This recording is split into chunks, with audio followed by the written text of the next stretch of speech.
All right, so this is a pre-recording of the October 6th lecture because I won't be able to make it to the classroom due to a dentist appointment.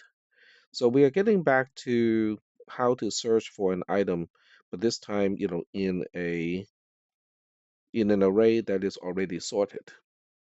The difference between a sorted and a not sorted array really has to do with when we can determine that an item does not exist in the array. So the best way to illustrate this is to create an example. So what we'll do is we're going to create an example, once again using a spreadsheet.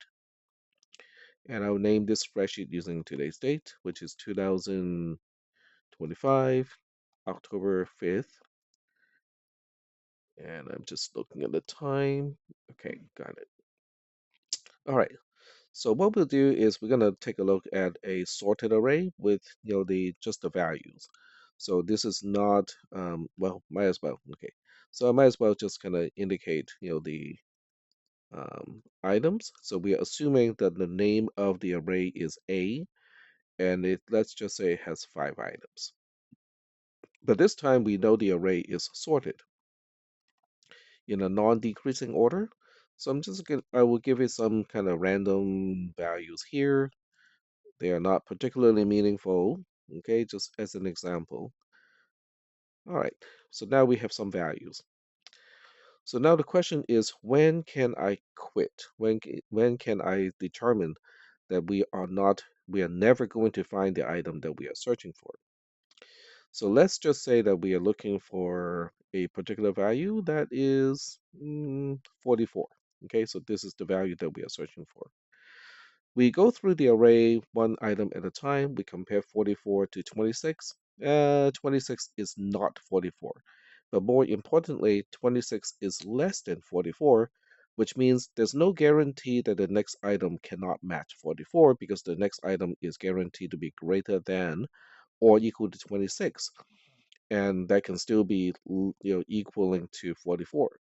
So we move on to the next item, which is 31. We compare the 31 to the 44, and we find that 31 is less than 44, which means the next item can still be an item, can still have a value of 44. So we have to get to this point. Now, when we get to this point, we can see that A bracket 2 has a value of 45. 45 is not less than 44, it is in fact greater than 44. So if it is greater than 44, that means every item after that cannot be 44 either because the array is already sorted in a non-decreasing order. So that means we can quit the search algorithm as soon as we compare 44 to A bracket 2, which has a value of 45, which only is it not equal to 44, but it is also known to be greater than 44, which means we can now rule out the rest of the array because they can only be greater than or equal to 45. So this is the essence of optimizing the linear search algorithm in order to search for an item in an array that is already sorted.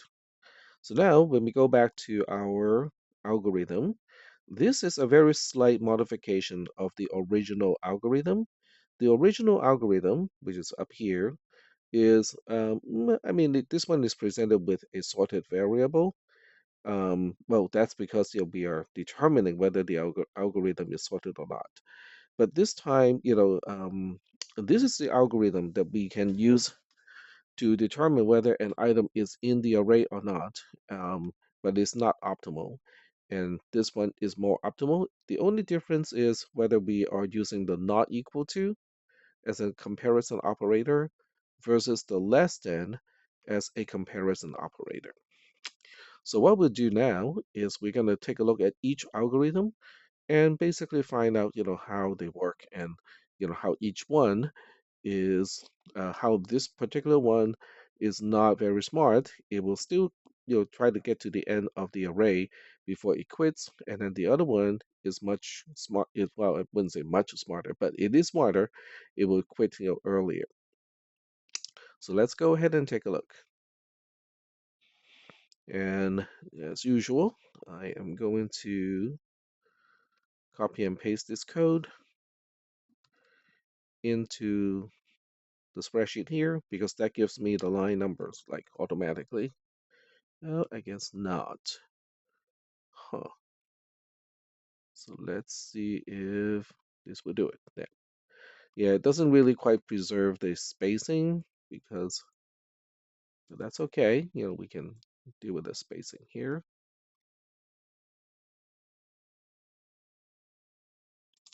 Line 5 and line 7 are not really particularly useful. They are really just serving as a placeholder for whatever code that we need to run in when we have found versus we have not found the array item. And I think I have made a mistake here. Let me take a look of the original code. Yep, I made a mistake here. This is an equal to as opposed to equal to. So I am going to fix the problem first and then come back and continue to talk about this. So I'm going to go here, which goes to the source document, and then we just have to go find that line of code that is problematic, okay, which is here. I know it's kind of hard to see because of the gray, dark gray syntax highlighting.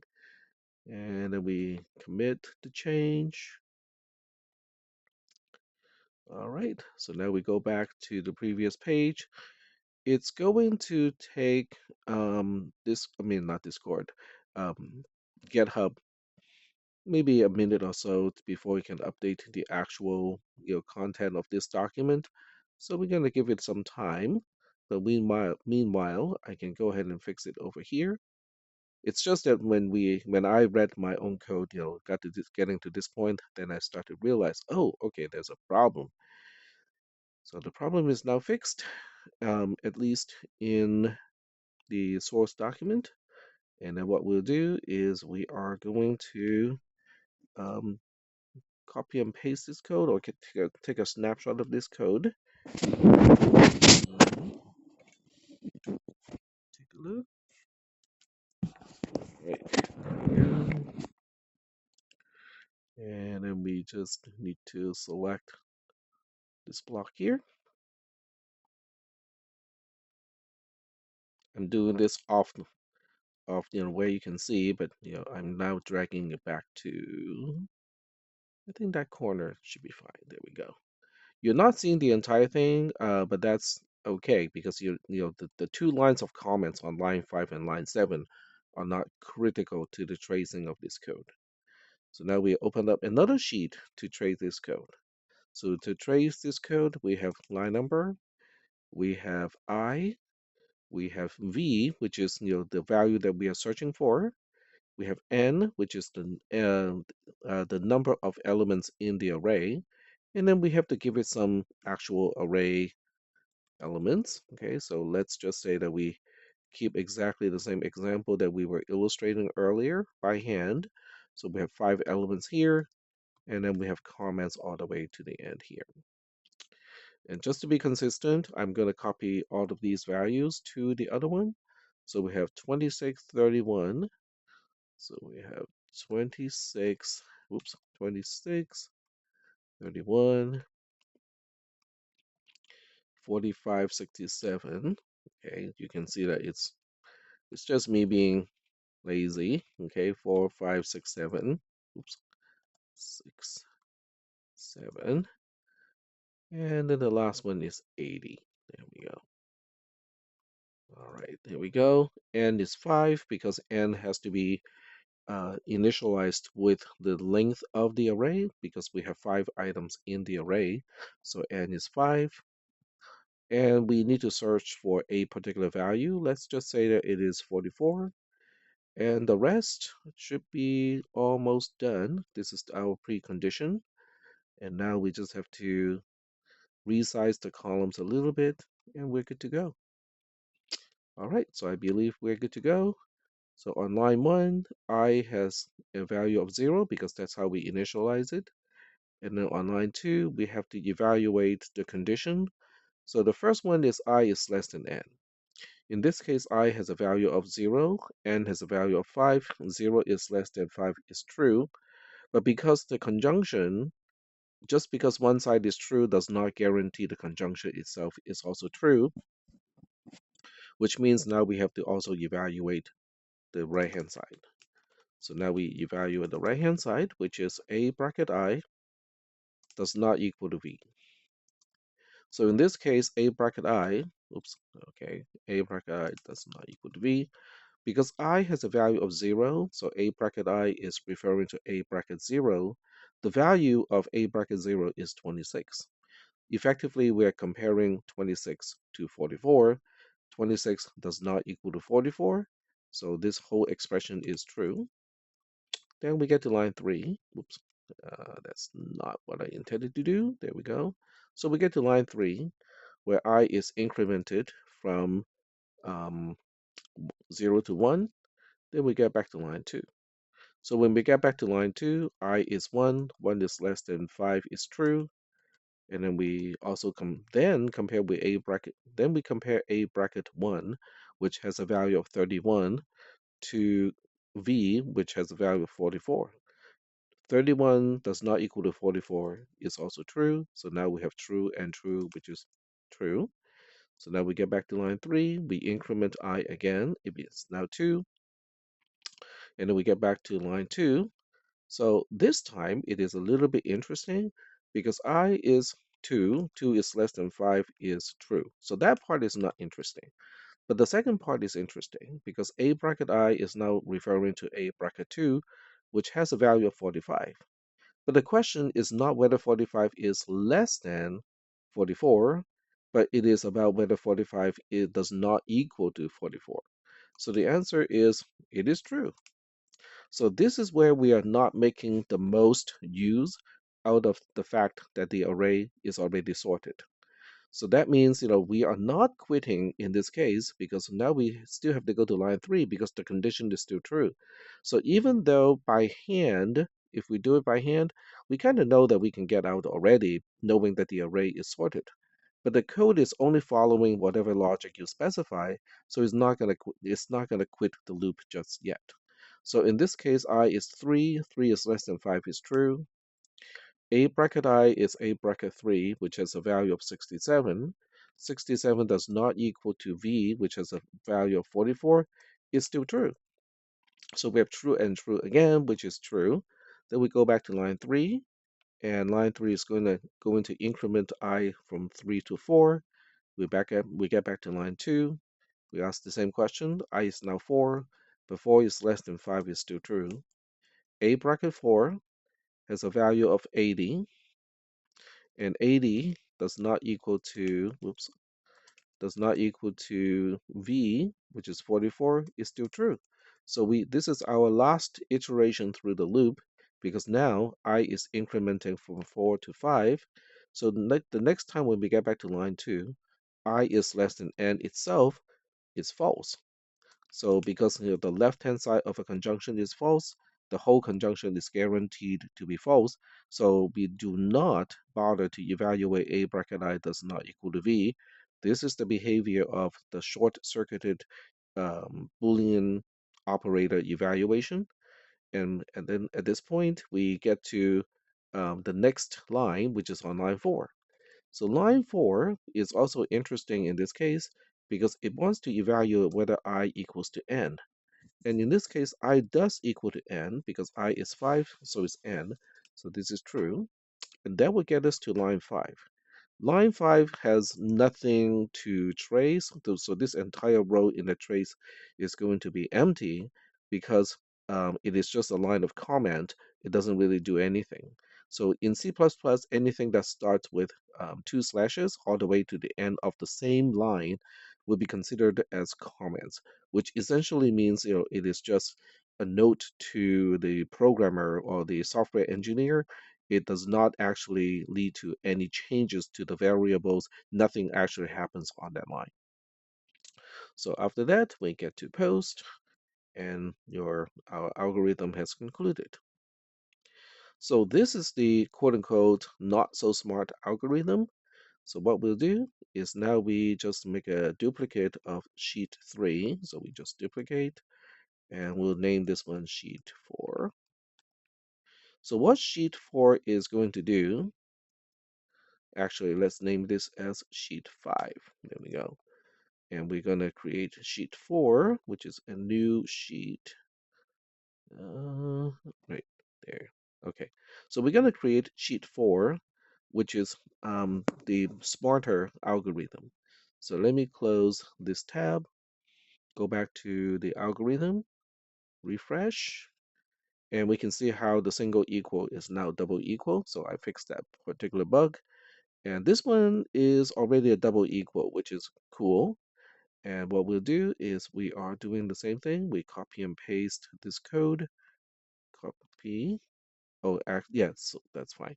Because I need to copy that code into here, but this time I have to paste special and using values only, because otherwise it pastes everything onto the same line, which is not what we intended to do. What I'm doing right now is I'm just gonna be introducing the indentation that was important. So here we go, indentation. And by the way, the syntax of having a line that has no code to execute except for just a comment, the syntax is correct here, but it does not actually leave behind any clue that this is an empty statement. So this code actually would not compile correctly, but for what we are trying to demonstrate, it is fine. All right, so one more thing, we just have to remember that the only change of this algorithm versus the one on sheet 2 is on sheet 2, this is equal equal, and over here it is a less than. So let's double check. Oh, excuse me, I take it back. Okay. On sheet 2, this is a not equal to, and then on sheet 4, it is a less than. So the difference is on sheet 2, we stay in the loop for more reasons than in sheet 4. Because anything that is less than, if it is true that a bracket I is less than v, then it is automatically true that a bracket I does not equal to v. But the other way, it doesn't work the other way around. If it is less than, it does not imply. Oh, I take it back. Um, I misspoke. So let's roll back. um, this includes greater than, and this one does not include greater than. So that means, when we're over here and a bracket I is greater than b, this condition is still true, and then we continue to stay in the loop. But over here, when a bracket I is greater than v or equal to v, both of them will make the less than false. And if the right-hand side of the conjunction is false, the whole conjunction is going to be false. So that means this will exit earlier in the very same situation that we saw in sheet 3. So now we go to sheet 5, and then we just have to erase a bunch of stuff over here, and now we are ready to go again. So sheet 5 is the trace of sheet 4. Sheet 3 is the trace of sheet 2. All right, so we go back to sheet 4, and I need to, I do apologize because I can see that you guys cannot see the names of the sheet. There we go. So what we'll do now is we are going to take a screenshot so that we can get the line number, the algorithm, and stuff like that, and then just kind of stash it to the corner that we usually put stuff. So we're going to put it over here, and I'm just making sure that you can see the entire thing. So maybe just a little bit. There we go. All right. So now we are almost good to go. All right, so now we're good to go. We got back here. On line 1, I gets initialized to 0. On line 2, we evaluate the condition of the while loop. I is less than n is true. A bracket I doesn't is less than v is also true. So we still have true and true because 26 is less than 44. We get to line 3. We increment I from 0 to 1. And then on line 2, we go back. I is less than n is still true. This time we are comparing 31, which is A bracket 1, to V, but the relation, which is less than, is still true because 31 is less than 44. So we still have true and true, which is true. Then we go back to line 3 again, and we increment I from 1 to 2. Then we get back to line 2. So this is where the magic happens. I is only 2 at this point. 2 is less than 5 is true. So that means we still have to evaluate the right-hand side of the conjunction. But this time, in the conjunction, A bracket I is A bracket 2. A bracket 2 is 45. 45 is less than 44, which is V, is false. So this time we have true and false, which is false. So that means we get out of the loop, at this point. We get to line 4. Line 4 is also interesting. Oh, I just realized that I typed something over here, so that's not supposed to be there. And let me just kind of recapture the algorithm without that. Okay, so I have to. Oh, this is not good. Okay, all right. So I'm gonna have to redo because. Okay, there we go. All right. So I just have to type over what I mistakenly type over um, that line, and so this is going to say conclude A bracket I. mm, the value V is not found in any elements in A. Okay, there we go. And let me just kind of redo the screen capture. Okay, there we go. All right, there we go. Open, there we go. I'm wearing a VR glasses, a pair of VR glasses, so it's hard for me to see what key on the keyboard I'm typing, and that's why we got the greater than overwriting that line because I thought I was pressing on the print screen button, which is right below the greater than symbol on my keyboard. All right, so we are good to go. Get back to sheet 5. There we go. So now we are on line 4. Line 4 is saying if I equals to n or blah, blah, blah. But so when you evaluate this condition, I is now a value of 2 equals to n, which is 5, is actually false. In a OR, okay, this is an OR operation, if the left-hand side is true, then the whole thing is going to be true. So that means I can now conclude the entire thing is true. I do not have to evaluate the right-hand side. Um, and this is also, short-circuited Boolean operator evaluation applied to the OR operator as opposed to the AND operator. So now, because this is true, or actually, yes, this is actually false. I take it back. I'm so sorry. I'm, not quite executing the algorithm correctly today. But this is false. Okay, I is not 5. I has a value of 2. 2 equals to 5 is false. So that means I have to evaluate the right hand side of the OR because if one side of the OR is false, that is not sufficient to conclude the entire OR is also false.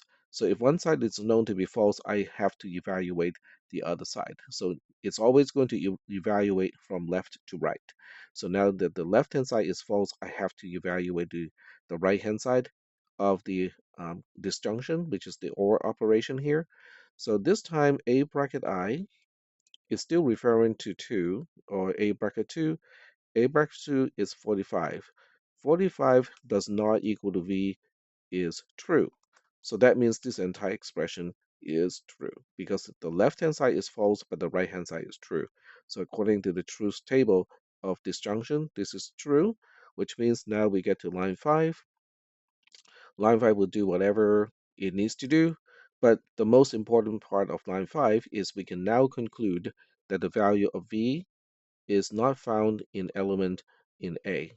So whatever it has to do, on line 5 is kind of it is dependent on why we need to find the item to begin with. So I cannot really tell you what line 5 is supposed to do, except to make a conclusion that the value of v is not found.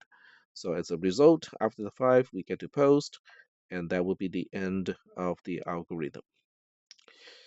So you can see the contrast between these two, between sheet 3 and sheet 5, is obvious because visually you can see how um, this newer algorithm is going to exit earlier. The trace is simply shorter because we get to post on row 11 in this case, as opposed to in this one, we get to post on row 17.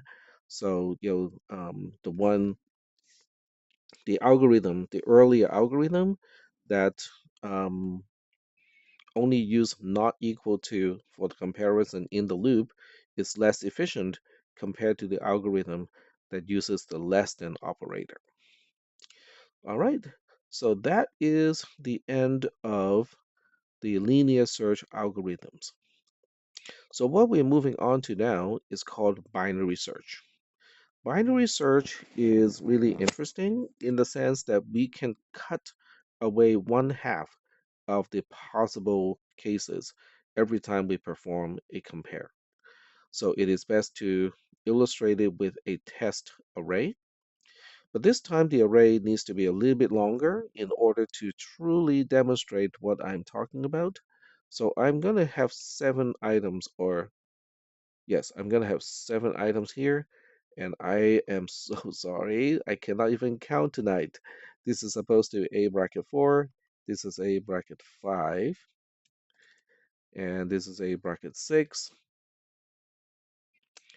And we're going to have, say, 91 and 100 over here, because we still need the array itself to be sorted. All right, so now that we have these elements over here, what we'll do is we are going to take a look at what binary search does. So what binary search does, okay, so let's just say that we're trying to find 44 again, which is not in the array. But the ordering of how we compare to elements in the array is different this time. So I'm going to put 44 over here, or v equals to 44 in this case. So now what we do is we start right in the middle of the entire array. So we compare 67 to 44. So the conclusion is simple, okay? A bracket 3 is greater than 44 because 67 is greater than 44. So that means because the array is sorted in a non-increasing, non-decreasing way, so that means at this point I can now rule out all of these cells over here because the next one cannot be 44, this one cannot be 44, this one cannot be 44 because we know ahead of time that the array is already sorted. So knowing that this element is a 67, which is greater than 44, that means all of these elements are going to be greater than 44 already. So that means I am only left with the first 3 items to consider because only these 3 have a chance to be 44. So the next comparison is to pick the middle of these 3, which is this one over here. So now we can make a conclusion that A bracket 1 is less than 44. So this would do kind of the same thing, except it is in the opposite direction. So what we can now say, okay, so let me just use some color coding here to make it obvious. This is ruling out these cells over here. This one, on the other hand, is this comparison, this single comparison is helping me to rule out both of these elements because the array is already sorted. So that means if this particular element is less than what I'm looking for, everything before that is also going to be less than what I'm looking for. So now we also highlight these. Okay, so now we only have one left. So of the only one thing left here, we're going to have one more compare. This is A bracket 2. It is greater than 44. So using the same logic that we have used before, this one single comparison, okay, let me just kind of shrink the column a little bit here just to be consistent. There we go, and there we go. All right. So because of this one single comparison, now we can rule out these elements here because all of these are going to be greater than 44 as well. So now if you look at the rows that have not been highlighted in yellow, there's none left because now we have basically ruled out every single possible item in the array to have a value of 44, and this is when we can exit the loop. So with this particular example, the most important part is how do we keep track of what is eligible? In other words, what is the range of indexes of the array that corresponds to array elements that can still have the value that we are searching for, which is 44. So to do that, okay, let me just put a column to the left here, okay, and I'm gonna rule. I will have to erase the formatting. So I'm going to go to delete and just change, oh, let's see, delete cells. And I think there should be a way to remove the formatting, but I think I can just do it this way too. Hmm.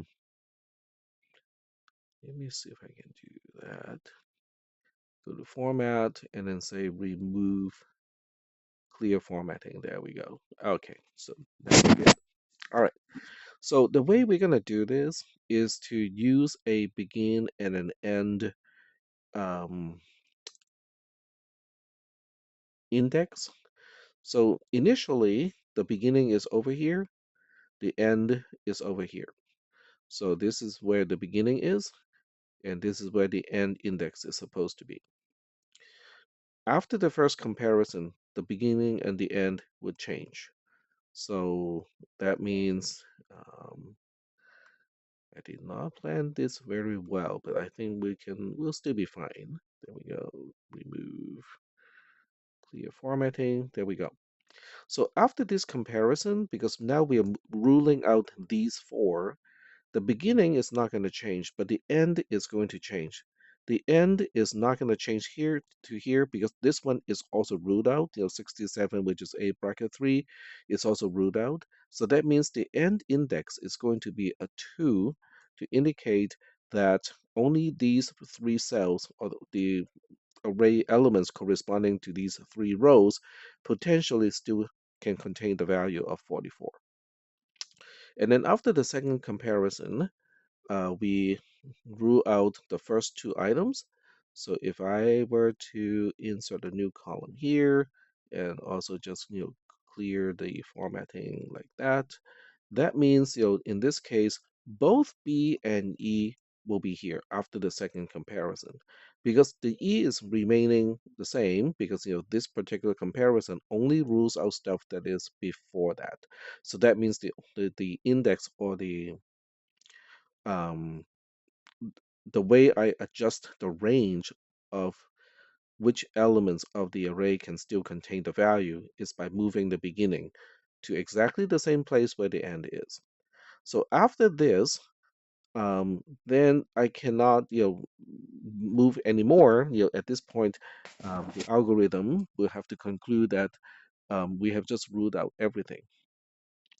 So in terms of, exactly where the beginning and where the end is, every time we rule out things that is at a particular element and everything after, we are moving the end index to be one cell before that. So that means technically we are moving the E over here when B remains to be here. But this is also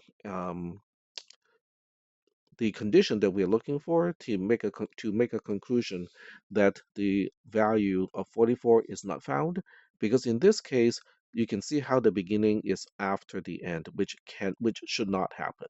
So when the beginning is after the end, it signifies that the value that we are searching for is not really in the array. You can also see how in the beginning is all the way at index 0, and then the end is at index 6 in this case. So this is the binary search algorithm, in three comparison, we can now conclude that 44 is not in the array. So you might look at this and say, but this is not much better than the other algorithm, which is the one that gave us this particular algorithm, because this particular algorithm gave us a trace that looks like this. So it does look like that, it's not doing much better because this one only has three comparisons. It has one, two, three comparisons. And then the new algorithm also only has three comparisons. So how is that any better than the ones that we are looking at? And right here. All right, so I made a modification to the original algorithm, but that's okay. It's not a problem. All right, now what we're going to do is to trace the binary search algorithm. The binary search algorithm is here. Okay, it is longer. The algorithm is longer, and what we'll do is we're going to trace it just so that we can see how it works. Um, I have to be careful on the keyboard of where the button is because I'm wearing the uh, augmented reality glasses. I can't really see the keyboard very well. There we go. All right.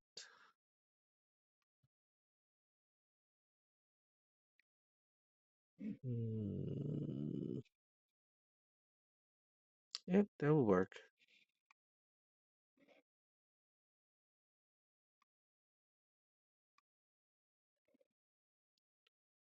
All right. Well, this one has all the line numbers also in the screenshot. I hope it's not going to interfere with the trace too much. So we'll see. I think we're going to be okay. All right. So we'll go ahead and trace this algorithm. And we have line number. We have variable B, variable E. So variable B is the index of the first element of the array that may contain the value that we are searching for. And variable E is the index of the last element in the array that might have the value that we are searching for. We also have M, which is used here. It is used to calculate the midpoint. And then we have V, which is representing what value we are searching for. We do not have an I here because I typically is used for indexes that only increment or decrement in one direction, but this time we have BM instead to keep track of which element are we going to compare V to. So that's the job of M in this case. And now we have the actual value of the array. A bracket 0 has a value of 26. I believe there's a quick way to do this. Let me see if that works. I think it's called transpose. Okay, there we go. And to learn how to do that, we have to specify the array of or range. Okay, so transpose, and the range is going to be sheet 1, A1 to B7.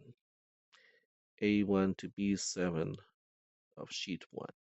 There we go. I think this will work just by selecting it by hand, like so.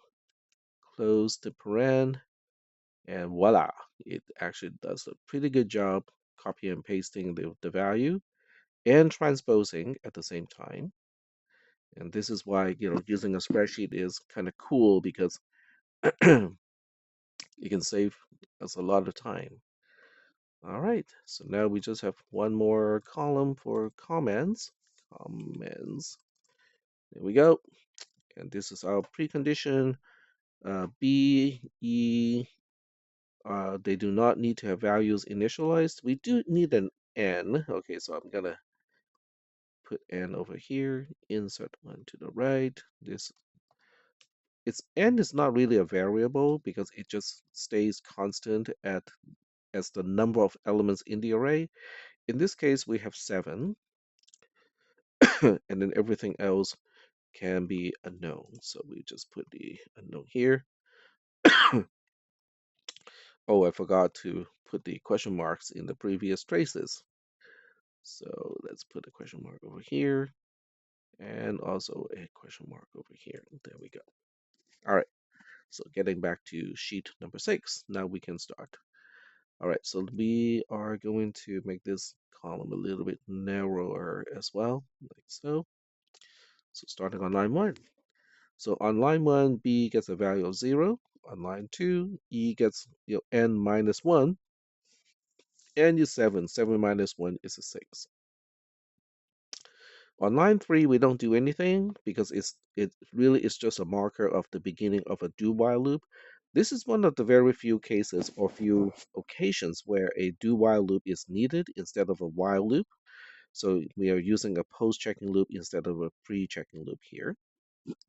So what we are going to do is to skip over to line 4.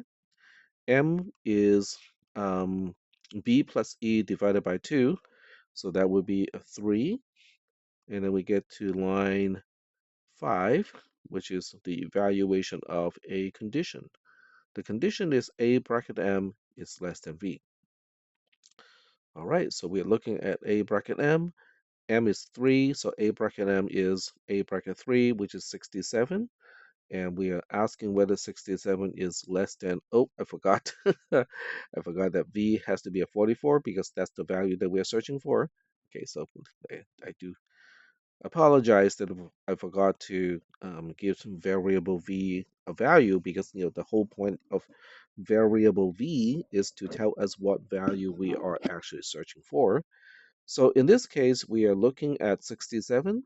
67, which is less than 44, is false. So we just say this is false. So because the condition of line 5 is false, we go to the else case, which is on line 8. So on line 8, we have a second question to ask, which is V is less than A bracket M. That is true because V is 44. A bracket M is A bracket 3, which is 67. 44 is less than 67 is true. So now we go to the then statement corresponding to line 8, which is on line 9. And line 9 is just recalculating the value of E, which is going to be M minus 1. M is 3. 3 minus 1 is 2, so we put a 2 here. And then at that point, we get to the end of the do-while loop on line 10. We have to evaluate the condition on line 10. The first question is B is less than or equal to E. That is true, okay, because we can see that B is a 0, and then E is now a 2. 0 is less than 2 is true. But because this is a conjunction, we cannot just say the whole conjunction is either true or false just by looking at the left-hand side, which is true in this case. So now we have to evaluate the right-hand side, which is A bracket M does not equal to V. A bracket M is still referring to A bracket 3, which is 67. V has a value of 44. Those two are not the same. So we have true and true in this case. So the whole thing is going to be true. This is a do-while loop, so when the condition is true, we have to go back for another iteration starting on line 4. So on line 4, we are recalculating m, which is b plus e, the whole thing divided by 2. 0 plus 2 is 2, 2 divided by 2 is 1, so m has a new value of 1. We go to line 5. On line 5, we ask, is a bracket m less than v? A bracket M is now referring to A bracket 1, which is 31. 31 is less than V, which has a value of 44, is in fact true. So this is true. So we have to go to the then part of the conditional statement that starts on line 5. So that would just be line 6. On line 6, we are recalculating the value of B, which is going to be M plus 1. M now has a value of 1. 1 plus 1 is 2. So B is also now updated to a value of 2. So when B and E have exactly the same value, it means we only have one element left of the entire array that might still have the value that we are searching for, so we can't really exit the loop at this point. However, our focus right now is to ask after line 6, where do we go? The answer is we go straight to line 10. The reason why we go straight to line 10 is because the then statement has nothing after that. So we exit the loop entire, excuse, not the loop, we exit the conditional statement at this point. The conditional statement, um, there's nothing after the conditional statement itself because line 8 and line 9, they are both specifying the else statement corresponding to the conditional statement starting on line 5. So when line 6 is done, we are done with the entire conditional statement starting on line 5, and that's why we end up on line 10 right away. On line 10, we are asking the same question as last time, but the values of the variables have changed. B is now 2, E is also 2. So when we ask is 2 less than or equal to 2, it is still true. So now we have to evaluate the second or the right-hand side of the conjunction, which is asking is A bracket M not equal to V. A bracket M, M is 1, so we are still looking at A bracket 1, not equal to V, which is 44. That is still true. So now we have true and true, which is also a true. And that means we have to go back to perform another iteration starting on line 4. So on line 4, we have B plus E. They are both 2. 2 plus 2 is a 4. 4 divided by 2 is also just 2. So this time M is updated to a value of 2. And then we get to line 5. Line 5 is asking, is A bracket M less than V? So I'm going to put it over here. A bracket M is A bracket 2, which is 45. 45 is less than V, which is 44, is false. So now we go to the else statement, and the else statement itself is another conditional statement on line 8. So on line 8, we ask another question, is V less than A bracket M? V has a value of 44. A bracket M is referring to A bracket 2 because M equals 2. It has a value of 45. So we are asking, is 44 less than 45? The answer is true. So this time we then go to line 9, which is the then statement of the conditional statement, starting on line 8. So we recalculate E in this case. E is M minus 1, M is 2, so E is now 1. And let me do this trick so that we can keep track of all the values of the variables, especially the array, over here. So now we from line 9 we go to line 10 because line 9 is ending two things at the same time. It is ending the conditional statement starting on line 8 because that particular conditional statement has no else. But because line 8 and 9 are both specifying the else statement of the else of the conditional statement on line 5, so that means when we conclude with the execution of line 9, we are also concluding the entire conditional statement starting on line 5. There are no conditions in the loop after line 5, so we are going to continue execution on line 10. So even though on paper it looks pretty simple that we are just continuing onto line 10, the significance is we are actually exiting two conditional statements in order to get to line 10. All right, now that we are on line 10, we are now asking the question again. B is less than or equal to E. B is 2, E is 1, 2 is less than or equal to 1 is false. We do not even need to bother to evaluate the right-hand side of the conjunction here because the left-hand side alone is false. In a conjunction, if at least one side is false, the whole thing is going to be false. So using the short-circuited method of evaluating Boolean operators, we can now conclude the whole thing is going to be false. So after line 10, we fall through to line 11 because the do-while loop, this do-while loop starting on line 3, ending on line 10, is sequentially before the conditional statement starting on line 11. So on line 11, we simply ask a question, is B greater than E? The answer is true. B is in fact greater than E because B has a value of 2, E has a value of 1. So now we go to the then branch of the conditional statement starting on line 11, which is on line 12. Line 12 really doesn't do anything. So that means this entire row is not going to have any thing to mention. Oh, I forgot to. Okay, it's not too bad, because I think the screen is cut off a little bit, so you cannot see the last the double-digit line numbers. Um, all right, there we go. So after line 12, we are done with the conditional statement starting on line 11, so we get to post.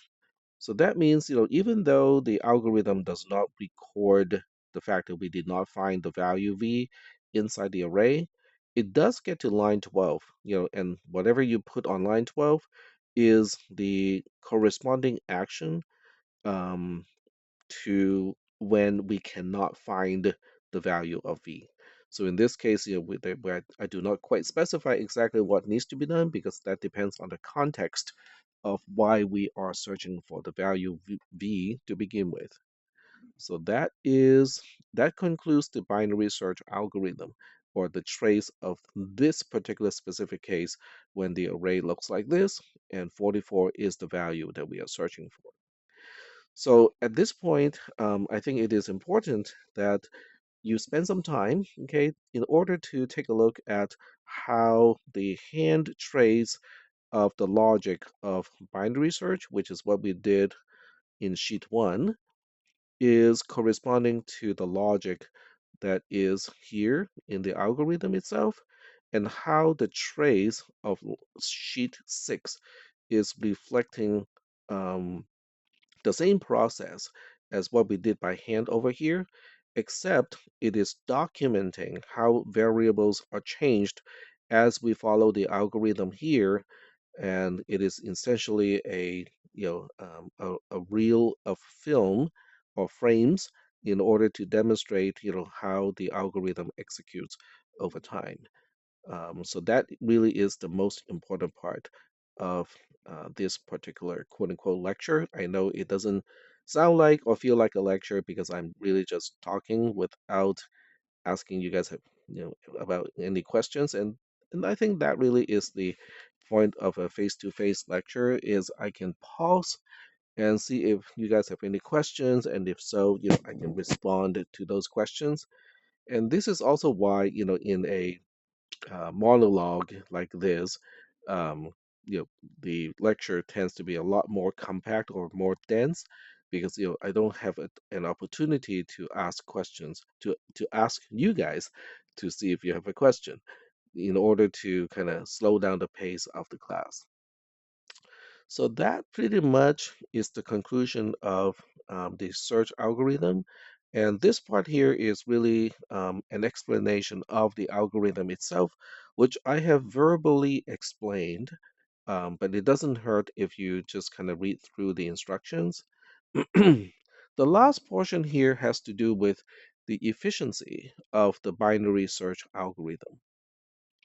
The binary search algorithm is really particularly efficient because every single time we compare, it would get rid of one half of the remaining range in the array or the remaining elements in the array that may contain the value that we are searching for. Let me say that one more time.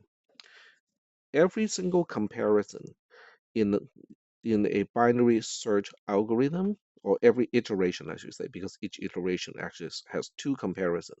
So for each iteration of the loop in a binary search algorithm, we are ruling out one half of the remaining elements that may contain the value that we are searching for, or eliminating the possibility. Okay, so we are not actually erasing anything, but we are eliminating the possibility. So that means every single time we go through a loop, we are approximately dividing the number of elements that remain to be candidates to contain the value that we are searching for. So let's go through an example here. So let's just say that we have a huge number of elements that may contain the value that we are searching for. So let's just say it is 16 billion. Okay. So I'm going to compute 16 billion as a power of 2. So it would be close to 2 to the power of, let's see, 34. Okay. So that's, yeah, I know it's not 16 billion, but this is kind of the closest power of 2 to 16 billion. And we're going to say, minus 1. Okay. The minus 1 is not super crucial here, but I would like to do that anyway. There we go. All right. So in this case, we are asking, so how many elements can we eliminate for the next iteration? So as it turns out, for the next iteration, it is not exactly half, but it's really close. So the number of elements that are left is really going to be this number here, minus 1, and then the whole thing divided by 2. It's not just that number divided by 2. The minus 1 really has to do with the one element that we were compared to, because we can eliminate that one as well. So you can see how, I mean, just from the approximation perspective, you can see how this number is approximately one half of that. So in the next iteration, it will be one half of that. And then in the next iteration, it will be one half of that, and so on. So even though we started off with a rather large number, which is 16 billion, we can see how, every single iteration through the loop, we are reducing the number of candidates left by approximately one half. So by the time we get to, let's say, the 13th, after the 13th iteration, we are really down to a relatively small number compared to what we started off with. So if we continue with this, okay, we are going to finish the search in, let's see, 33?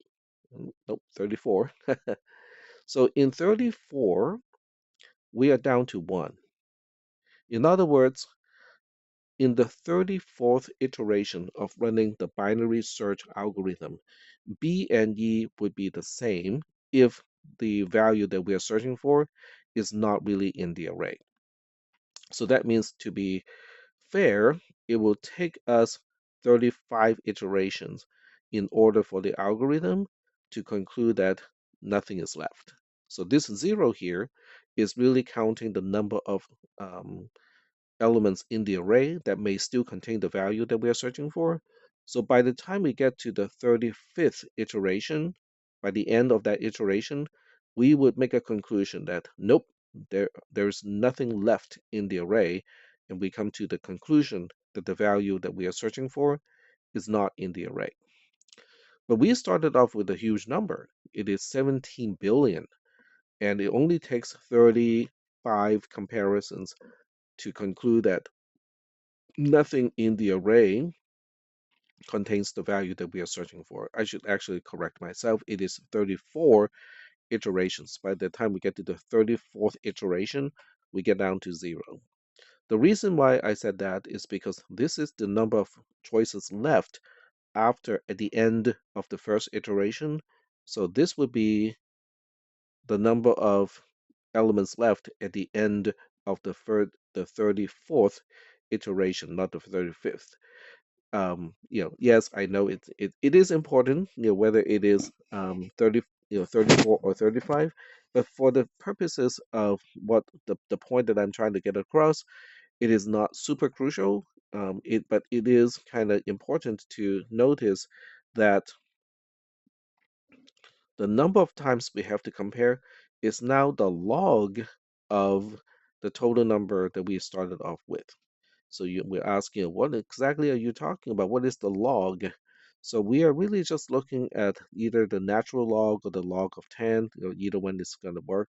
So if you take the log of this number and then you divide it by the log of 2, then you get exactly the same number that we are looking for.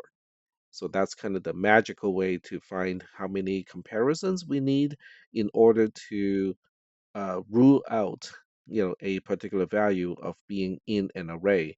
And that's a really fast, algorithm, because in 34 iterations of the loop, we can come to the conclusion that, the value that we are searching for is not in the array.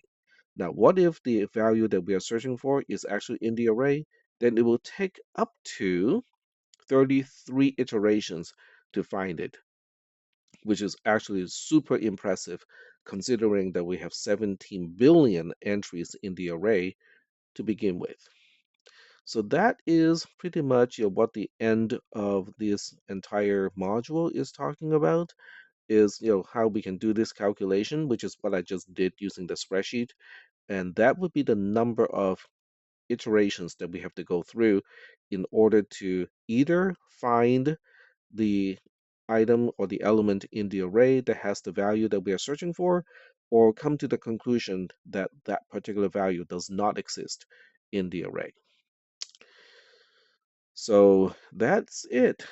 That's it for the search algorithm, assuming that we know ahead of time that an array is already sorted.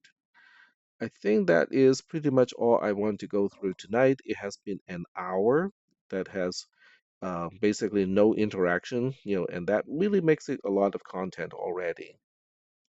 When you're watching this, I hope you also are pausing whenever you think you might need some time to digest the content, because it really is not a really easy algorithm to understand, especially the binary search portion. Um, let me give you a preview of what we will be talking about on Wednesday. On Wednesday, we are moving forward. So we are no longer in here, and we are concluding array with today's lecture. There will be another homework assignment, for searching in an array that is sorted, but we are moving on to subroutines now. Now, subroutines is a concept that is quote unquote orthogonal to everything that we have talked about so far. So that means it is a concept that can be mm, that is not related to control structure, which are the statement types, and arrays. It is by itself a different type of concept. And as such, it is really important that you read ahead of time. And I would at least start with this module, which is invoking and returning, and possibly move on to local variables before Wednesday. Because without any pre-reading of the material, the concepts are really particularly difficult to understand for someone who has not programmed before. And the concept of what a unit means is for each hour of an in-person lecture, and that's with all the question and answer sessions, that is in a real life in-person lecture.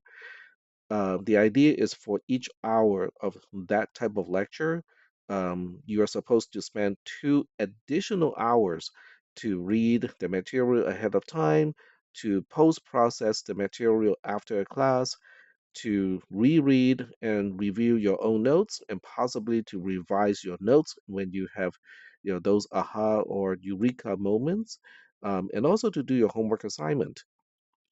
So I would urge you to read ahead of time, because once again, the idea or the concept of subroutine is different from everything that we have talked about. So and as a result, it makes it even more important to read it ahead of time, because it is actually a slightly more involved mechanism in a programming language, and it does require some pre-exposure before I talk about it in class in order for those concepts to sink in effectively. So that's all I can do right now. Okay, that's what I'm urging you to do. Okay, before Wednesday, which also means people who are not watching this video are not. I mean, they can probably do it, by themselves. Okay, but they are not going to be hearing me to urge, them to read ahead of time. All right. So I'm gonna stop the recorder and upload the video, and then I'll send a link to the whole class that this video is now available. and also, to urge people to watch this video so they can watch all the way to the end, where I urge them again to, read the next module that is important in this class. All right, I'll see you all on Wednesday.